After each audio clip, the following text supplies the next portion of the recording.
Welcome into another episode of Ravens Reports. It's your guy Noah here with For the Flock.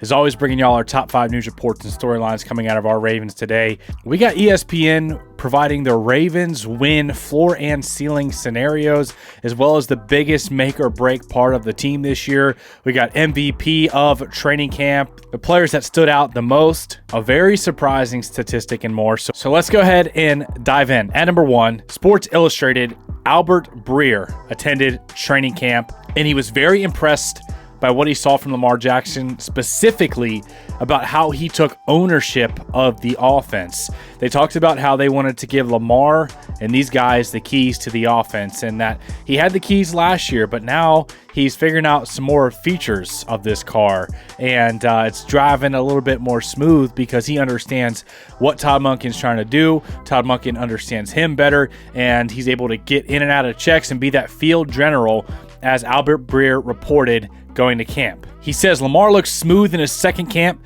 playing for offensive coordinator Todd Monken. The NFL's reigning MVP spent a considerable amount of time with his offensive coaches this offseason, fitting the offense to what he's most comfortable with, and it's been very apparent in how he's played this summer. That's also allowed him to become more of a field general out there with his teammates, and you can see it in his command and ability to adjust at the line of scrimmage. That's going to be huge for the Ravens this year, their ability to check in and out of plays, especially whenever they're going to get some favorable looks with light boxes with Derrick Henry in the backfield. It's going to be good. He says, and that's part of why, by the way, the Ravens are really excited about the gains they're seeing from tight end Isaiah Likely and second-year wide receiver Zay Flowers in the passing game. The chemistry between Jackson and those two players have been very apparent at Wednesday's practice. It's also been reported all throughout training camp that Isaiah Likely has been the star of camp. Lamar looks more comfortable with the offense, in and out of plays. Zay Flowers has been excellent, just as he was last year as a rookie. And at number 2, speaking of Isaiah Likely, here's what Ryan Mink and Garrett Downing had to say on the Baltimore Ravens The Lounge podcast regarding their camp MVP and Isaiah Likely. The gold medal. I do think we're going to have the same gold. This one goes to a friend of the lounge. Recent friend. Recent friend of the lounge. Yeah, Isaiah Likely for me. Yep, Isaiah Likely. Yes, that's correct. Yeah, he came on the podcast and he got the podcast bump, in our hearts and minds, and we had to give him the gold medal. Look, the guy's been a monster from start to finish. I mean, it feels like every practice he made multiple big plays, a number of one-handed, just ridiculous catches. This training camp absolutely cemented the notion that the Ravens have to find ways to get he and Mark Andrews to make them both featured parts of this offense. Yep. They have to. Yep. He cemented that. If there was any question coming into it, it's not a question anymore. Yeah. I mean, I felt really strongly coming into camp that the Ravens needed to do that, and somehow I feel even more in that direction. Yeah. And I think that, I've had some people, whether it's on Twitter, text, or whatever, give me a slight hard time because, you guys are hyping up Isaiah Likely like crazy this camp. Mm-hmm. And I'm like, that's just the facts of what I'm seeing. He has been the Ravens' best player of camp. He's been all over the field. He's been making catches in a variety of different ways. He's explosive. And I think that he just really looks poised to be a massive piece of the offense. Isaiah Likely, they're talking about how he's going to line up all over the field, not just in line as a tight end, not just in the slot, out wide, in the backfield, everywhere, to be a true mismatch. If you think about it, he's too fast for some of these linebackers to cover, and he's too big and strong for some of these defensive backs and safeties to cover. Man, this guy's a mismatch problem. Him and Kyle Hamilton have been having battles all throughout camp. Talk about really talented young players sharpening each other. Talk about iron sharpening iron and getting better. These two guys going against each other in practice every day is huge. It's big time. Same thing with Mark and Kyle Hamilton as well. And at number 3, there's another young defensive back, Brandon Stephens, who's in a contract year, who I don't think we realized just how good he was last year. He has been excellent, and he also came up on their list of the top 3 players in training camp this year. Here's what they had to say. I gave it to Brandon Stephens. Same. Really? Yep.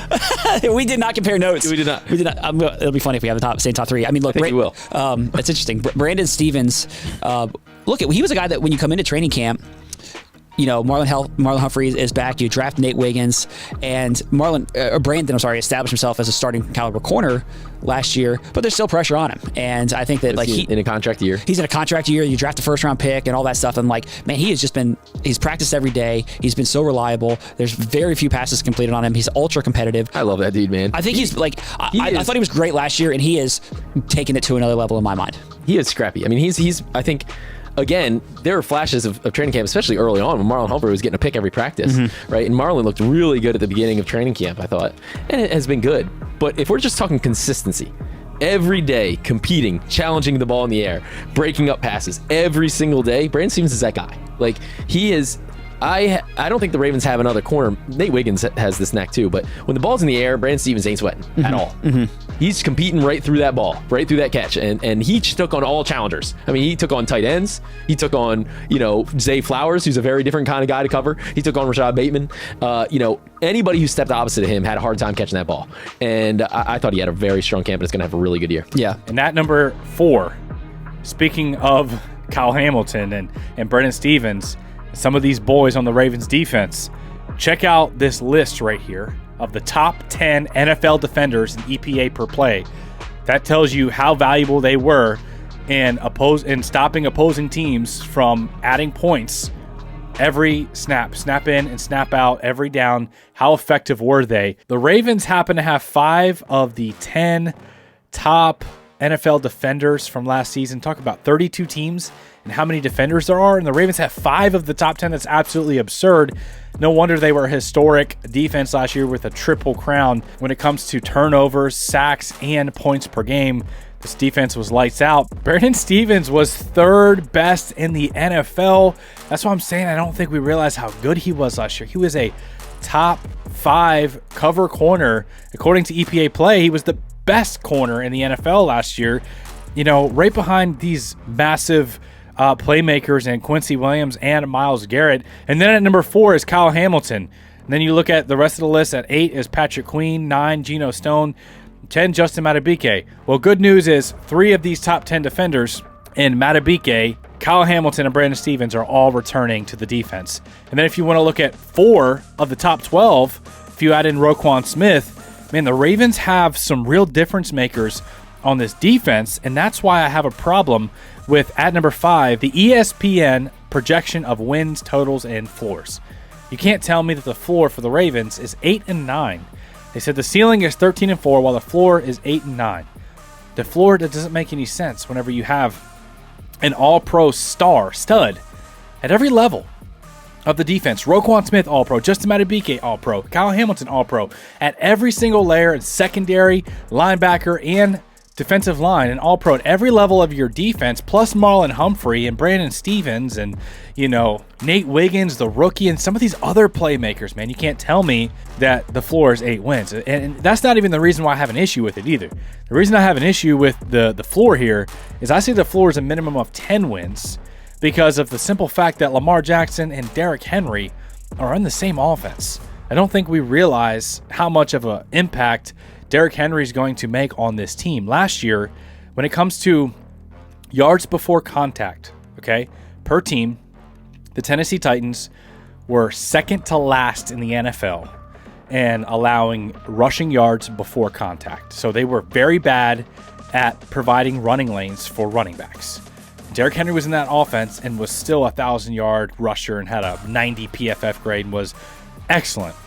The Ravens were second best in the NFL, so 30 spots higher on this list of rushing yards before contact created from their offensive line. Part of that is the offensive line play, but the offensive line play wasn't even that great last year. Ronnie Stanley and the right tackle situation was very ugly with Morgan Moses and Macari rotating, and they had some good performances on the all-line, don't get me wrong, but it's because Lamar Jackson's the greatest dual-threat rushing quarterback of all time. Now you add Derrick Henry, one of the best running backs of all time, in the same offense, and I just don't see a scenario where they win less than 10 games. Simply because of Lamar Jackson and Derrick Henry's proven foundation of talent and production on offense, and then the coaching staff with John Harbaugh-led teams, they don't miss the playoffs very often. So let me know in the comments, what are your honest takes, your honest thoughts on the Ravens' floor and ceiling when it comes to their win totals this year. As always, if you enjoyed today's content, if you got any value out of today's video, hit the like button, man. I got a big announcement. I'm officially off of active duty. I picked up my DD214 this morning. So if you guys want to, help support the channel, this is going to be my main job now, my main source of income for my family. If you guys want to support, check out the Patreon just for a few bucks, like a coffee a month. You can help out, support the channel. Join the For the Flock family. You get your name at the end of every single one of the videos. You get added to the Discord where we talk Ravens football, and especially gets fun during the games. But one of the best ways you can support is just by hitting the like button, subscribe, notification bell, commenting. It really helps out the videos.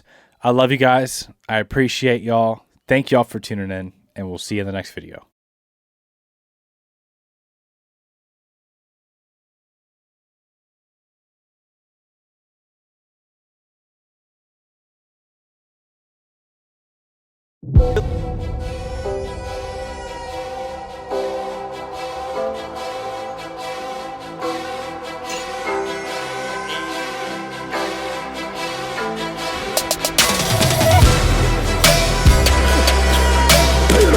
Ray, when he wasn't looking, he ran me over.